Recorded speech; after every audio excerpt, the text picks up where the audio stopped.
Good morning from the annual meeting in San Diego. We're pleased to be here with Dr. Doug Koch from Houston, Texas. Thanks a lot for being with us today. It's a pleasure, Jonathan. Thanks for inviting me. You know, Doug, I'd like to speak this morning with you about astigmatism management in refractive surgery, both corneal and lenticular refractive surgery. This is a really exciting topic that keeps on giving. It seems like if we back up just 6 or 8 years ago, we thought we knew everything there was to know about managing astigmatism, but yet we keep discovering more and more interesting facets. Can you please explain for us what's been new in development, particularly in regard to posterior corneal astigmatism? Well, you're so right. We used to think we knew the front of the cornea gave the whole answer and it never changed. And now we know it's a moving target over time, and that there's this thing called the posterior cornea that really impacts what we do. So what we've been trying to do is figure out how we can measure the posterior cornea, because we realize it can contribute a meaningful amount of astigmatism, and that could alter the way we treat our patients in a very consistent in really all cataract and you have to even think about it in refractive surgery, certainly in terms of refractive lens exchange. So my interpretation is that the current set of calculators that we use in order for calculating astigmatism projections in cataract surgery utilizes an estimate for the posterior cornea. Is that correct?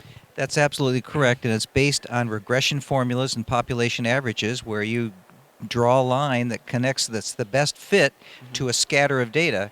And if Mr. Smith or Ms. Jones doesn't fall in that line, he or she won't get the result you expect. So then how do we move beyond using the predictive model or the estimated model to actually measuring each individual posterior cornea?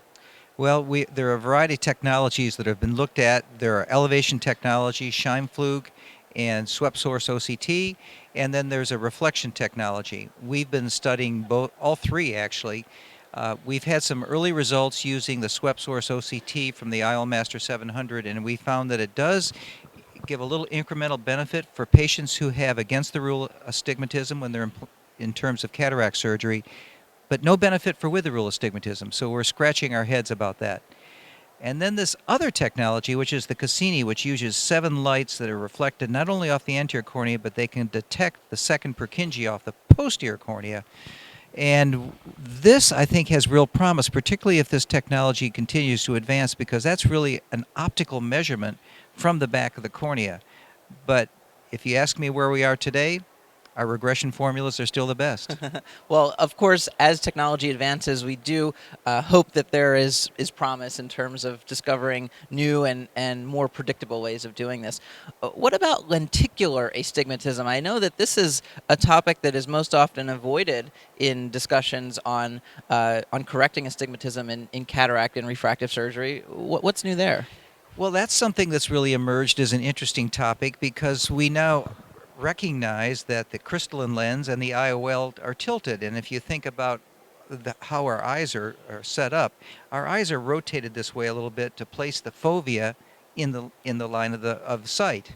And because of that, the nasal portion of the lens is rotated anteriorly along the vertical meridian, so that creates actually against the rule astigmatism. Now, in the average eye, that tilt is maybe 5 degrees, and that may only contribute about 1/10 of a diopter. But we've measured eyes both before and after cataract surgery, and we found, first of all, that you can predict the post-op from the pre-op, which is very interesting, and that some eyes have an IOL tilt that can be as high as 10 degrees. And when you get up to that level, then you're talking about astigmatism induction that can be as high as 0.6 diopters. And the other corollary that's really interesting about that, and this is work that my colleagues Mitch Weichert and Lee Wong did using ZMAX, so I'm just citing their paper. If you take a toric lens, for example, say you're correcting with the rule astigmatism, you remember the power of that toric lens is around the horizontal meridian. If you have a lot of tilt, you're going to get a magnified correction from that lens. And conversely, if it's against the rule. So there's another element we'd like to be able to factor in a routine basis when we're doing our calculations preoperatively.